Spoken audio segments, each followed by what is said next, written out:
You don't need more willpower. You need a system that makes good habits easier than bad ones. Hey, it's Pecan.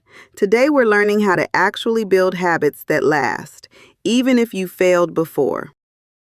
Shrink your habit until it's too easy to fail. One push-up, one page, one win at a time.